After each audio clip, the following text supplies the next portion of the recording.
All right, let's do this. Welcome, Pat. How are you today? Great, Dave. How are you? Pretty good. Have a great Friday, did you? I did. I worked a lot. I worked a pickleball tournament this morning, which was Oh. it was better. It was better than I thought it was going to be. Those pickleballers definitely are very rabid and very passionate about what they do. So, but yeah. And then I've got big day tomorrow with programming. Then obviously the stuff we got going on Sunday. So, Yep, absolutely. I'm working 7 days a week right now. Oh, man. Yeah, well, I know how that goes. 7 days a week with all the stuff I got going on. So, Yep. okay, Pat, the reason why I brought you here is because I think that you have something very, very fantastic to talk about in terms of what the Southwest Wildlife Foundation does for like all the wildlife in southwestern Arizona, extending into the rest of the state, basically. So, could you give me a little bit of history on how basically the Southwest Wildlife Foundation got started and what it does for wildlife? So, Southwest Wildlife Foundation, I'm not exactly sure when the corporation was formed, but really the foundation for that began with the Yuma Valley Rod and Gun Club.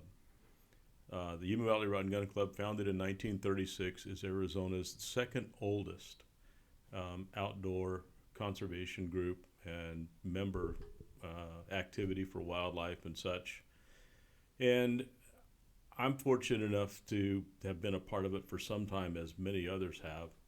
The foundation got started out of a need to expand a lot of our youth activities, as well as channeling different dollars and such for a lot of our conservation efforts, which include water catchment construction in the desert southwest down here, Region 4, as well as a lot of our water hauling operations. In the summertime, if we don't get any rain, we have a lot of volunteers that work with the Region 4 staff, as well as other volunteers that actually go out and deliver water to these catchments and throughout the region. Our youth activities include our fishing clinics. We have we're going to be doing 4 small fishing clinics this year. We have a couple of hunting clinics that we're going to be doing this coming fall, between a hunt camp and a youth dove hunt. So that's kind of the nuts and bolts of what we do on the foundation side. There's the Rod and Gun Club side, which is a lot of our member activities, fishing tournaments, hunting camps, all those kinds of things. So that's, in a nutshell, what we're up to. Gotcha. So, what kind of how many organizations like statewide do you work with to put on some of these things, especially when you're talking about the water catchments and stuff like that, and how big of an operation is that, and what does it take to like get one of these water catchments into place? Well, there's a lot that takes place ahead of time, just rounding up materials, which in the last 2 years has been challenging in itself.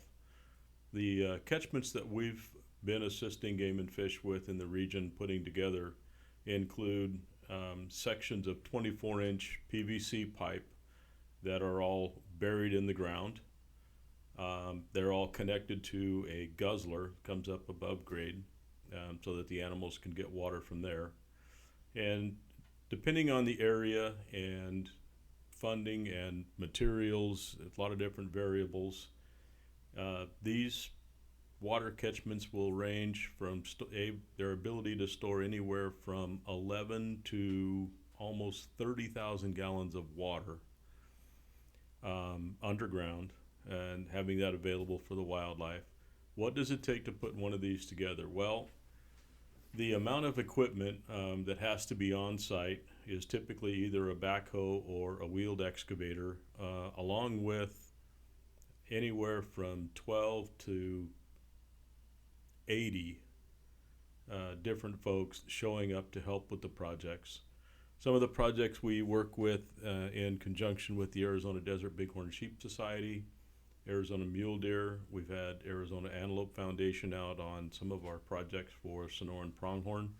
So there's a lot of different organizations involved that come together to bring these successes, these water feature successes for wildlife, and it's a lot of effort, but it's definitely worth it when you see wildlife on these waters and benefiting from them. Right. So going along with this whole operation to gather water to protect all the game species and all the stuff in the desert that needs water to survive, with sort of the water situation that we have going on in the in the Southwest, especially Arizona, since we're basically like the furthest south. So, when you're talking about securing water rights, we're definitely one of the last ones to be on the priority list. How much would you say that a lot of these animals, these species, a lot of this life depends on these water catchments? Dave, I think that really came to light for me. It really hit home. I saw a picture. One of the wildlife managers at the Region 4, there was a big debate going early in 2000. They were looking at trying to, whether they needed to develop waters or should develop waters for the Sonoran pronghorn as part of their recovery effort, as they are on the endangered species list. And there was a debate raging between those that believed they didn't need water and those that did. And so they decided to do an experiment. And so, they went down to the local big box store and they bought a purple or a blue storage tub and set it out in the desert, filled it with water, and they set a game camera behind it. And they set off back and watched on a mountain and watched as these Sonoran pronghorn, moving around free range, they got directly downwind of this tub of water, turned and walked straight into it and took a drink. And for me, I think that was probably one of the most humbling photographs I've seen, just knowing you can take a bucket of water and set it in the desert and these animals will find it. Somehow they will find that water. Knowing that all of these critters out there need water to survive, and it doesn't matter what it is, whether it's that deer, antelope, bighorn sheep, coyotes, quail, you can hit any one of these water holes at any time of the year and there are bees, insects, everything out there has to have water to survive in one way or another, one shape or another. And when you think about that, we would not have many of the wildlife resources that we have out there without that water. So you look at, and we have altered how some of that water, how they have access to that water. And by that I mean, I don't know how many years ago Painted Rock Dam was constructed, but that basically put a stop to a lot of the water that was flowing down the Gila River. So that water source went away for a lot of our wildlife that had existed for centuries before we built that dam. Fences were put up as we developed railroads and highways and such to try and keep wildlife off of it, interrupting their natural migration paths. There's a lot of things that we as people and as development occurred had an effect on something else. We began recognizing that and countering that now so that we can get these species introduced back into their native habitats, their native areas, and get them water that they need to survive. Gotcha. How many other organizations do you think do this type of work? Let me see. I'm sure I can't name them all. The Arizona Elk Society, Arizona Desert. Let me see here. Arizona Mule Deer Organization does some. Arizona Antelope Foundation. Arizona Desert Bighorn Sheep Society. Southwest Wildlife Foundation. those are the ones that I think of right off the top of my head that are actively involved with boots on the ground habitat projects for water and habitat restoration. Gotcha. So with these catchments, obviously you've got most of it underground to avoid evaporation and stuff like that. So you can keep water underneath there for a very long time. And then when a rain comes, like we've had here in Yuma, in August, a lot in January, it'll gobble that up and keep it underground. How effective is it at keeping water underground, and how long can it last? Pretty much, if you've got over the summer you don't have very much rain. It varies from catchment to catchment, and it also depends on how many critters are actually using that water as to how long it will last. There's an expectation that 30,000 gallons may last for 8 months or so. Some of the smaller catchments do have to have some service periodically if we don't get enough rain. So, for instance, 2021, we didn't get a lot of rain. And if I recall, the Region 4 office, along with their volunteers, delivered over 500,000 gallons of water to wildlife in the region. And that's just what they did. There were some other waters that had come out of the development branch out of Phoenix, but 500,000 gallons of water was delivered to wildlife in the area. And that's done overland, 1,000 gallons at a time. You've got folks in trucks pulling a 1,000-gallon water trailer behind them. And in many areas, because of the limited access or access for sheep and the altitude at which some of those catchments are installed, they'll go out, set up a drop tank, and a helicopter actually has to fly that water in and drop it into a tank. It's a tremendous amount of effort that takes place to keep water in this desert. I would go on that one with you. To get dropped off by helicopter on the top of a mountain, that would be awesome.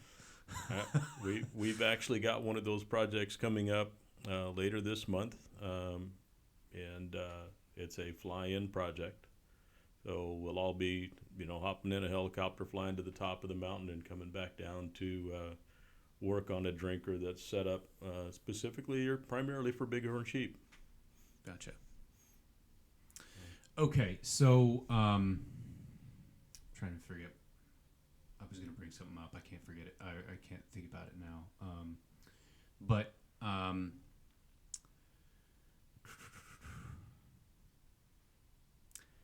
how can okay, so I got it. What is the not really end goal, but like how many of these drinkers do the Southwest Wildlife, Rocky Mountain Elk, all of these organizations, Arizona Game and Fish that you work with, how many drinkers would you like to set up in the desert for these animals? Or is it basically a cause where there's not really a good number, it's just getting as many of these drinkers in as possible? We typically let the Region 4 office and the wildlife managers determine where a drinker needs to be and if one needs to be there, and even if it's feasible. Our role is to basically help them and do everything we can to get it installed once they've made a determination that something needs to go in. And a lot of it depends on the species that they're really kind of trying to target. If it's Sonoran pronghorn, mule deer, sheep, or other species that they're concerned with, and whether or not we need to get that water in. There's also a pretty significant push right now to refocus attention from newer catchments going into rehabilitating and reconstructing a lot of the existing catchments, kind of refocusing some of those dollars and making sure we're bringing some of those older catchments into these newer standards where they don't require quite as much maintenance and upkeep. What is more costly or more labor intensive, rehabilitating the old ones or just building a brand new one? Tough to say.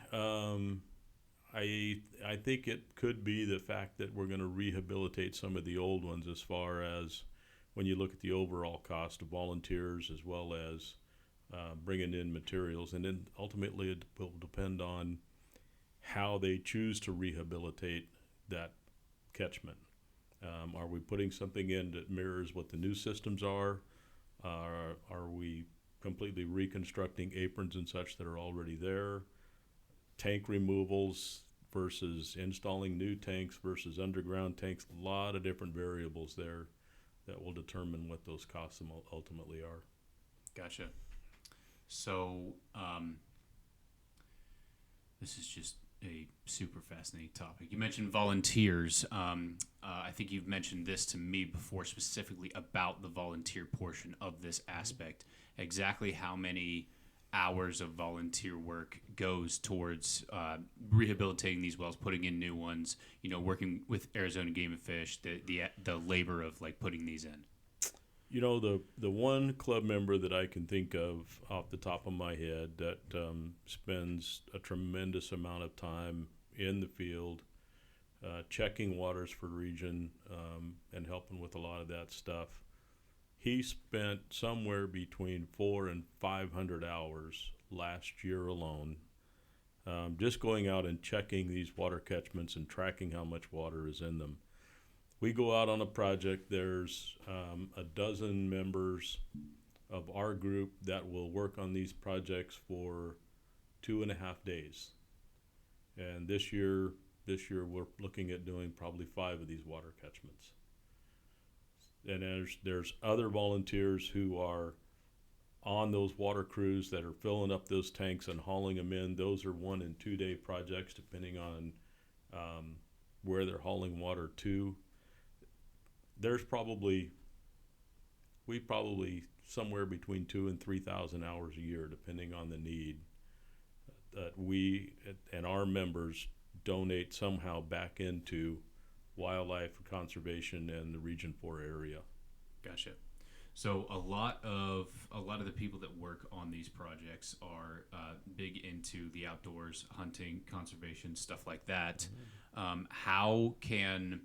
How can people like us, like hunters, conservationists, outdoor people, how can we help with how can we help this cause, and how can we, give our time or our resources to either make this better or make it faster, or to add anything we can?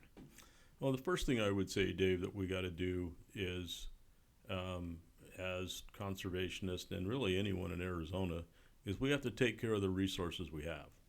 We really need to make sure that we aren't going out damaging any of the resources and the infrastructure that we already have out there. We already know that there's folks out there that are damaging the landscape, damaging roads, damaging some of our drinkers. So I think that's the first step, is recognizing the responsibility that we have to the wildlife and to the habitat, and being good stewards of that habitat.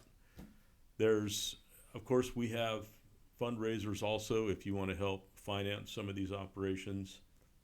Those are always helpful.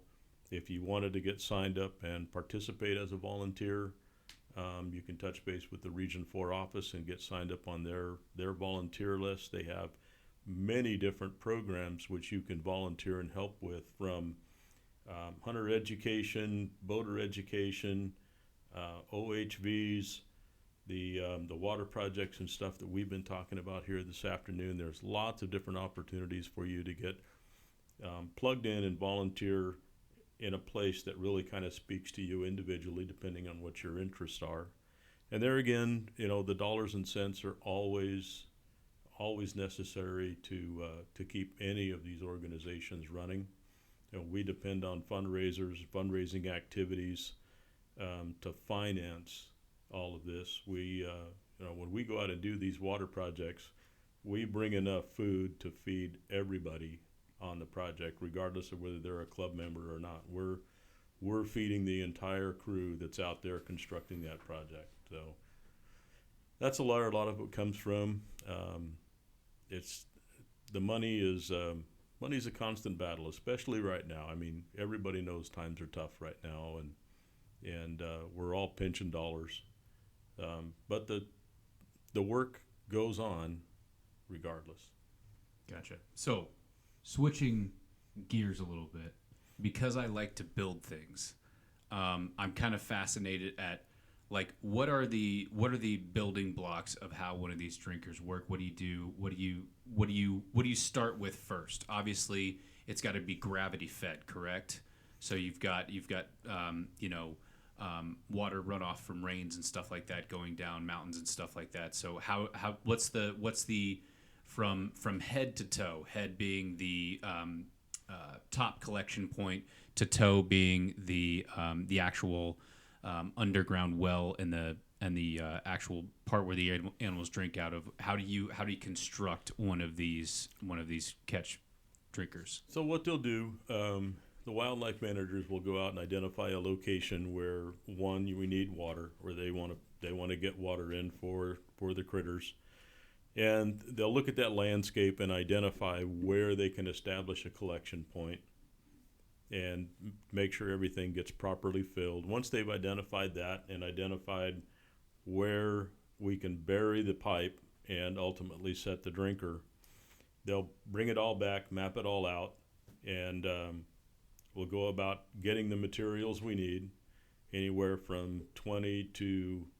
40 sections of pipe, and coordinate it with our volunteers. So it all includes either a backhoe or a wheeled excavator in many cases, or a track hoe that has to go out. So day one is we go out and get started digging a hole.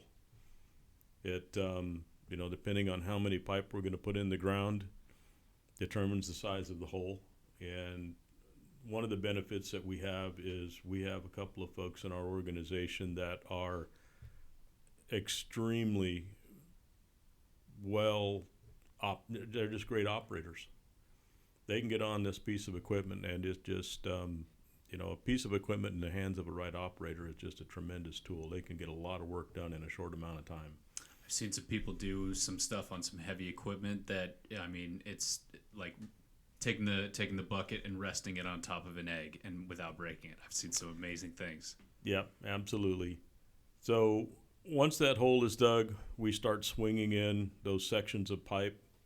And there's a group of folks, everybody kind of has a different job between, swinging the pipe in, making sure it goes in the right area, dropping it in, lubricating up the two ends of it so we can push it all together. That's all done by hand, and then there's they'll use the excavator or the backhoe to actually push those in together. Once we have all of the pipe assembled, they'll build a manifold at one end and begin preparing for the drinker. While others are at the other end, they'll start digging a trench and installing some 4 and 6 inch PVC back up the other way to the collection point, so that we ultimately can capture it in however many 2, 3, or 4 different places, funnel it all back together into the upper end of the pipe that we now are preparing to bury. Once that's all complete, they'll begin setting the drinker. Once they have the drinker set, and all the elevations and stuff checked, so to make sure everything is rolling downhill the way it needs to, they just start backfilling stuff in, backfilling the pipe, backfilling all of the collection points and all of those pipes coming in. And then it's a matter of fastening down the drinker. Believe it or not, the last thing you want is for groundwater to get up underneath that drinker and have it float out. That has happened, so they learned some lessons there. So once you have the drinker installed, we get it anchored, we get it all backfilled, we start building the aprons and stuff around that, as well as dropping some material in the sides so that the sun doesn't tear up the drinker, and help make sure those last a good long time. So that's typically done with some stucco and concrete. There's a concrete apron that's set in the bottom of all of them so that the animals can get in and out without slipping on the fiberglass. And yeah, it's a good 2-day operation for two dozen, 24 to 30 people.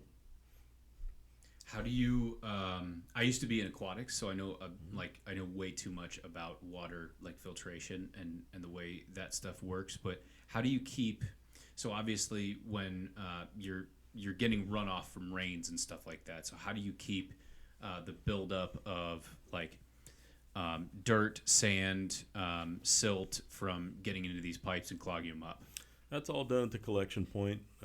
What they'll do is they'll have some screen that they'll set up over that to keep any large debris and such from coming over into the pipe collection area. There's kind of a little dam built to allow some of the sediment, loose sediment, to settle in front of that while the majority of the water comes over. And at the end of the day, there's going to be some sediment, loose sediment, that gets into the pipe at some point. So it's not negligible at the end, but there's some steps taken to keep some of those larger rocks and stuff and larger clumps of dirt and stuff out of them. So how sturdy are these drinkers? Because we get some epic storms out here, and obviously when you get into Arizona and it gets into one of those really heavy rains, like you get some great big gully washers that just destroy everything in their path. How do the construction of these drinkers limit the destruction that some of the Mother Nature can do? Well, a lot of that's handled with the size of the pipe that's coming in, and they're basically designed to flow through.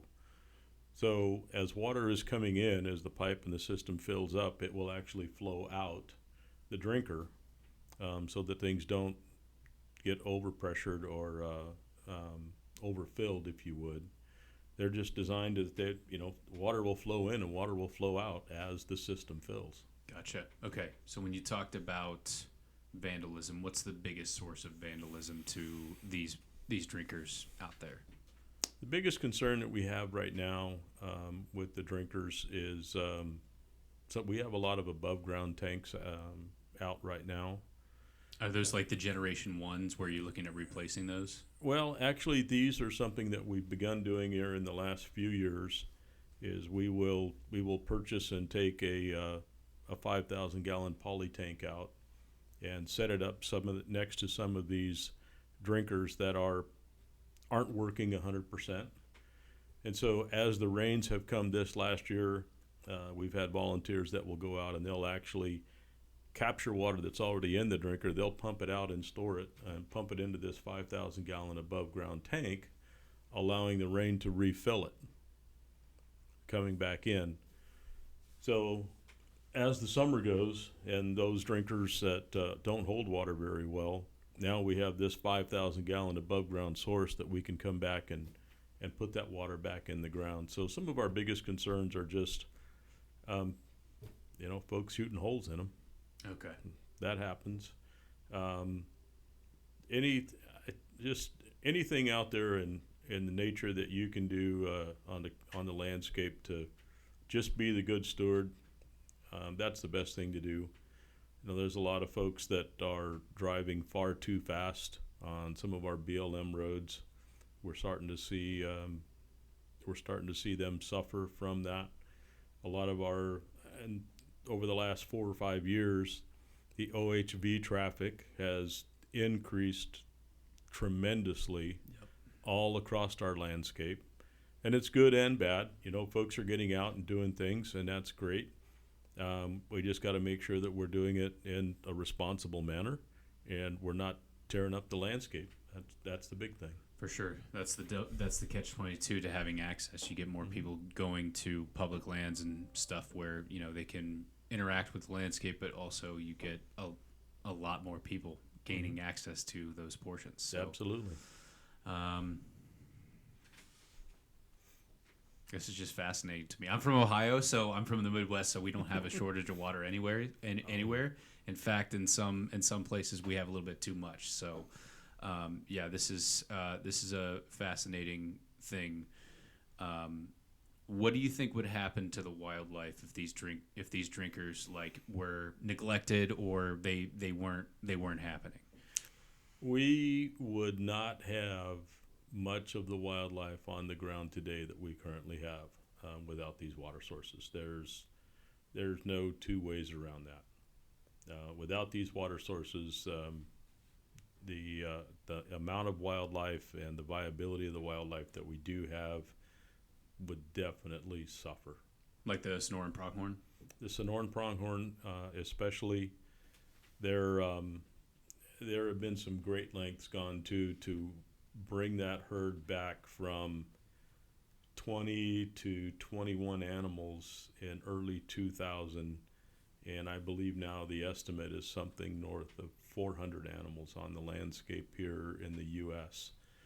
So it's really, I don't know how to quantify how important it is for all this wildlife to have water on the landscape that we have. And without it, man, I don't know. I don't know what we would do. I don't know what they would do without that. What's the difference between the Sonoran pronghorn, the pronghorn they have up in Wyoming, northern Arizona, stuff like that?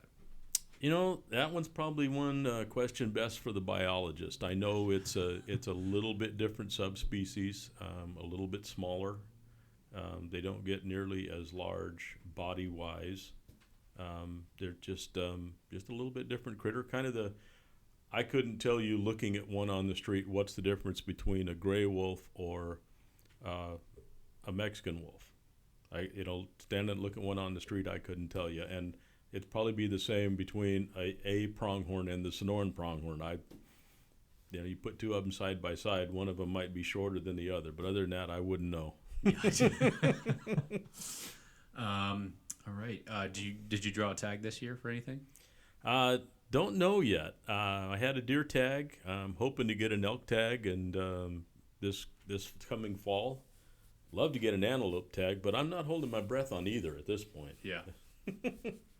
Do you know anyone who's gotten a sheep tag? Not recently. No, I know we've had a few folks in the Yuma area that got some sheep tags.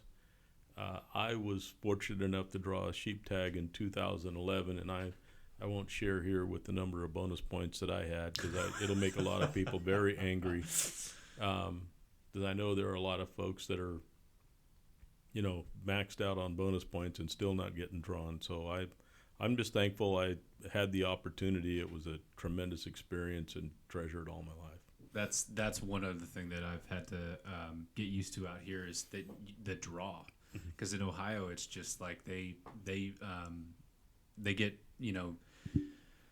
almost 500,000 deer down every single year, and in some cases it's not enough. So it's not like they're being overrun, but in terms of conservation and population control to get them to healthy numbers to where they're not overpopulated. So CWD doesn't spread.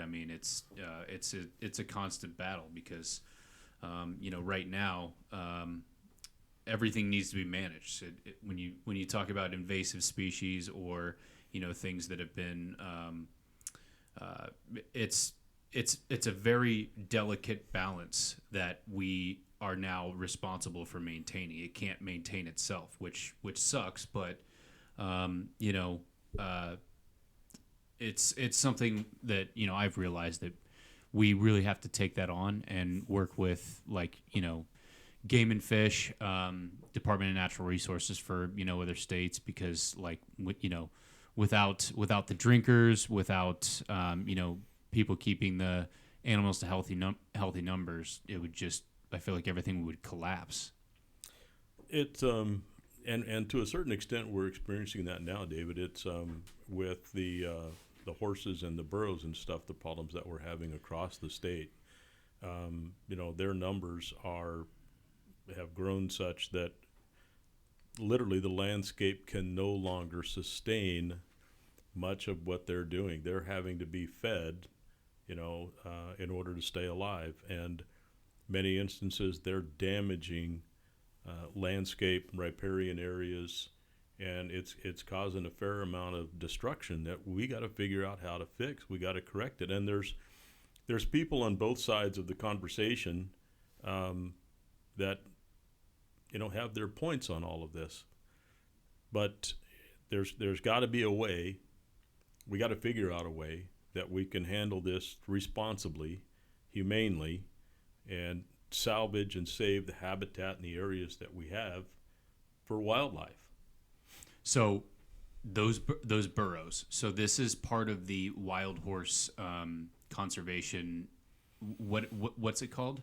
So there was a Wild Horse and Burrow Act, Yes. that was passed by Congress, and basically handed that responsibility to the Bureau of Land Management (BLM) to manage these herds, horses and burros, across the landscape in Arizona and many other states.